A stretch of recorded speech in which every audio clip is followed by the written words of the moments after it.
Okay, welcome back to another video on understanding number. This is the sixth video in the series. Here we talk about types of different numbers.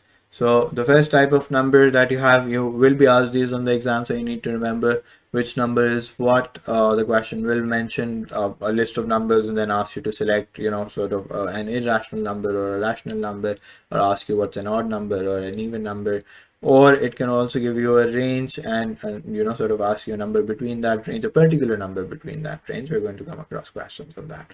So let's understand what numbers are. The first type of number is a natural number. A natural number is a number used for counting, so also known as counting numbers: 1 2 3 4 5. So they start with 1. 0 is not a natural number because you cannot count zero things, you cannot count negative things either, so therefore they are only positive whole numbers that are natural numbers. Okay, then there are even numbers. What are even numbers? Any number divisible by 2 is called an even number. So 2 4 6 8 10. You also say that if the number is large, you just need to see the last digit. If the last digit is even, then the entire number is also even.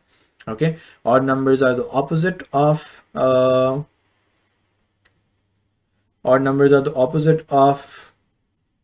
even numbers, and they are numbers that are not divisible by 2. So 1 3 5 7 9 11 and so on.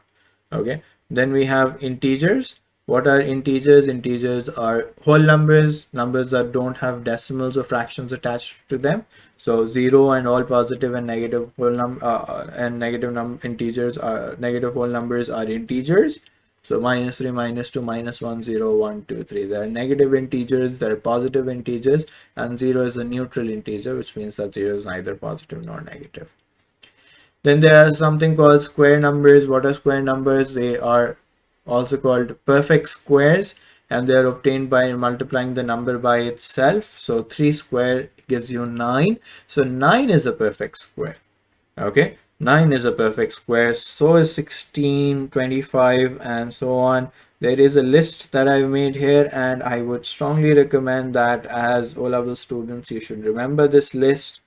Not that you will be asked to create a list again, but this is something that's very basic and it comes in very handy later on in your life as well. So you should remember these numbers up till 20 squared, and you can do a lot of questions easily on your O-level math exam as well. Okay, then there are cube numbers. What are cube numbers? Cube numbers are again perfect cubes. They are obtained by multiplying the number by itself twice. So 3 into 3 into 3, which is 3 cubed. So that gives me 27. So again, I have a list of cube numbers. You might even be asked to spot a cube number, so you need to know what the list is in order to understand both cubes and squares. Okay, so that's another number.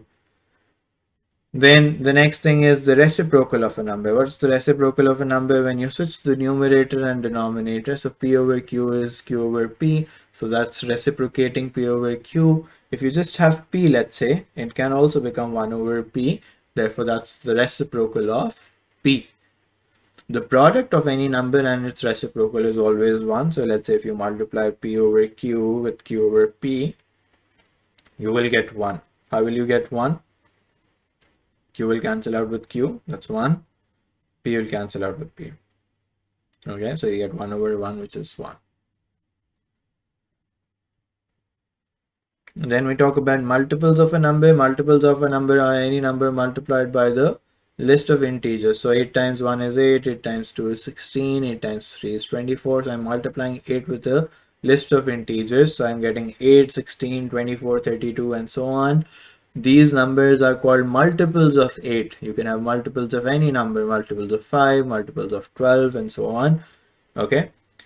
Then it says factors of a number are those numbers that completely divide the first number. For example, factors of 8 are 1, 2, 4, and 8. So these are numbers that completely divide it. What do I mean by completely divide? That they don't convert into decimals and they don't leave remainders as well. I can ask you factors of any numbers. So factors of 12, let's say. What would you tell me? You would start thinking about 1, 2, 3, 4, 6, okay, and then 12 itself. Now you see it gets more challenging as you go on, right? So start thinking of numbers gets more challenging. So there's a shortcut for that. What do? You start thinking about pairs that would make 24. So 1 into 24 is 24. 2 into 12 is 24. 3 into 8 is 24. 4 into 6 is 24.